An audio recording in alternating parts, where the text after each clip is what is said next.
മത്തായി 20-ാം അധ്യായം. മുന്തിരിത്തോട്ടത്തിലെ ജോലിക്കാർ. സ്വർഗരാജ്യം തൻ്റെ മുന്തിരിത്തോട്ടത്തിലേക്ക് ജോലിക്കാരെ വിളിക്കാൻ അതിരാവിലെ പുറപ്പെട്ട വീട്ടുടമസ്ഥന് സദൃശ്യം. ദിവസം 1 ദനാറ വീതം വേതനം നൽകാമെന്ന കരാറിൽ അവൻ അവരെ മുന്തിരിത്തോട്ടത്തിലേക്ക് അയച്ചു. 3-ാം മണിക്കൂറിൽ അവൻ പുറത്തേക്കിറങ്ങിയപ്പോൾ ചിലർ ചന്തസ്ഥലത്ത് അലസരായി നിൽക്കുന്നതു കണ്ട് അവരോട് പറഞ്ഞു, നിങ്ങളും മുന്തിരിത്തോട്ടത്തിലേക്ക് ചെല്ലുവിൻ, ന്യായമായ വേതനം നിങ്ങൾക്ക് ഞാൻ തരാം. അവരും മുന്തിരിത്തോട്ടത്തിലേക്ക് പോയി. 6-ാം മണിക്കൂറിലും 9-ാം മണിക്കൂറിലും പുറത്തേക്കിറങ്ങിയപ്പോഴും അവൻ ഇതുപോലെ തന്നെ ചെയ്തു.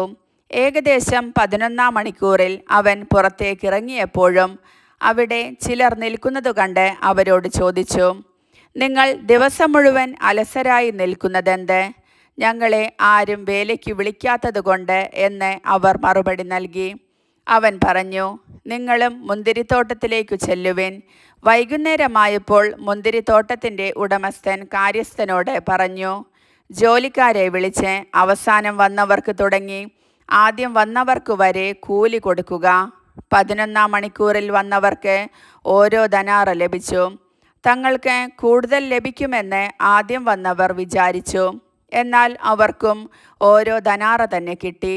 അത് വാങ്ങുമ്പോൾ അവർ വീട്ടുടമസ്ഥനെതിരെ പിറുപിറുത്തു. അവസാനം വന്ന ഇവർ 1 മണിക്കൂറേ ജോലി ചെയ്തുള്ളൂ. എന്നിട്ടും പകലിൻ്റെ അധ്വാനവും ചൂടും സഹിച്ച ഞങ്ങളോട് അവരെ നീ തുല്യരാക്കിയല്ലോ. അവൻ അവരിലൊരുവനോട് ഇങ്ങനെ മറുപടി പറഞ്ഞു, സ്നേഹിത, ഞാൻ നിന്നോട് ഒരനീതിയും ചെയ്യുന്നില്ല. 1 ദനാറയ്ക്കല്ലേ നീ എന്നോട് സമ്മതിച്ചിരുന്നത്?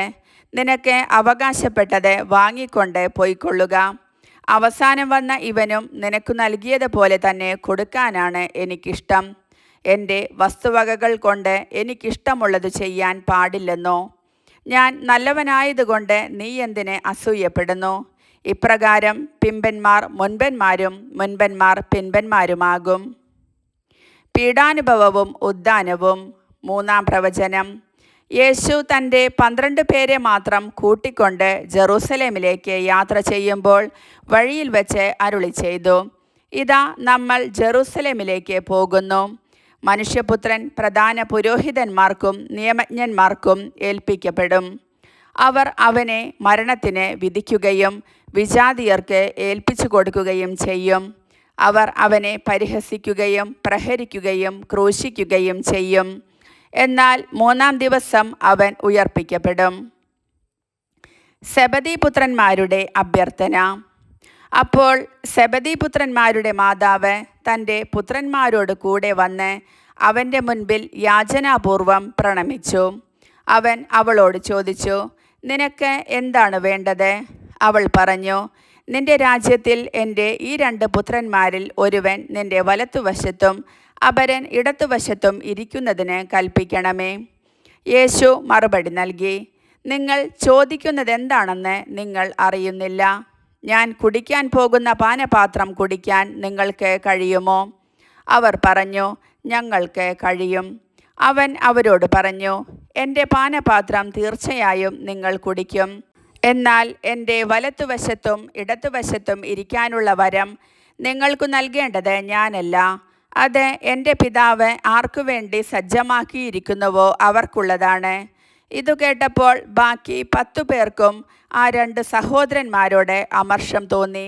എന്നാൽ യേശു അവരെ അടുത്തു വിളിച്ച് ഇപ്രകാരം പറഞ്ഞു, വിജാതിയരുടെ ഭരണകർത്താക്കൾ അവരുടെ മേൽ യജമാനത്വം പുലർത്തുന്നുവെന്നും അവരുടെ പ്രമാണികൾ അവരുടെ മേൽ അധികാരം പ്രയോഗിക്കുന്നുവെന്നും നിങ്ങൾക്കറിയാമല്ലോ. എന്നാൽ നിങ്ങളുടെ ഇടയിൽ അങ്ങനെയാകരുത്. നിങ്ങളിൽ വലിയവനാകാൻ ആഗ്രഹിക്കുന്നവൻ നിങ്ങളുടെ ശുശ്രൂഷകനും നിങ്ങളിൽ ഒന്നാമനാകാൻ ആഗ്രഹിക്കുന്നവൻ നിങ്ങളുടെ ദാസനുമായിരിക്കണം. ശുശ്രൂഷിക്കപ്പെടാനല്ല, ശുശ്രൂഷിക്കാനും അനേകരുടെ മോചനദ്രവ്യമായി സ്വജീവൻ കൊടുക്കാനും മനുഷ്യപുത്രൻ വന്നിരിക്കുന്നത് പോലെ തന്നെ. അന്ധന്മാർക്ക് കാഴ്ച.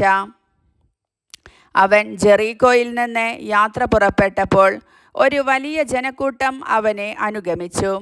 യേശു ആ വഴി കടന്നു പോകുന്നെന്നു കേട്ടപ്പോൾ വഴിയരികിലിരുന്ന 2 അന്ധന്മാർ ഉച്ചത്തിൽ നിലവിളിച്ചു, കർത്താവേ, ദാവീദിൻ്റെ പുത്ര, ഞങ്ങളിൽ കനിയണമേ.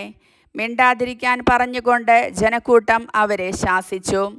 അവരാകട്ടെ, കർത്താവേ, ദാവീദിൻ്റെ പുത്ര, ഞങ്ങളിൽ കനിയണമേ എന്ന് കൂടുതൽ ഉച്ചത്തിൽ നിലവിളിച്ചു പറഞ്ഞു. യേശു അവിടെ നിന്ന് അവരെ വിളിച്ചു ചോദിച്ചു, ഞാൻ നിങ്ങൾക്ക് എന്തു ചെയ്യണമെന്നാണ് നിങ്ങൾ ആഗ്രഹിക്കുന്നത്? അവർ പറഞ്ഞു, കർത്താവേ, ഞങ്ങൾക്ക് കണ്ണുകൾ തുറന്നു കിട്ടണം. യേശു ഉള്ളലിഞ്ഞ് അവരുടെ കണ്ണുകളിൽ സ്പർശിച്ചു. തൽക്ഷണം അവർക്ക് കാഴ്ച കിട്ടി.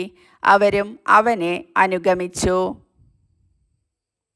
കർത്താവിൻ്റെ വചനം.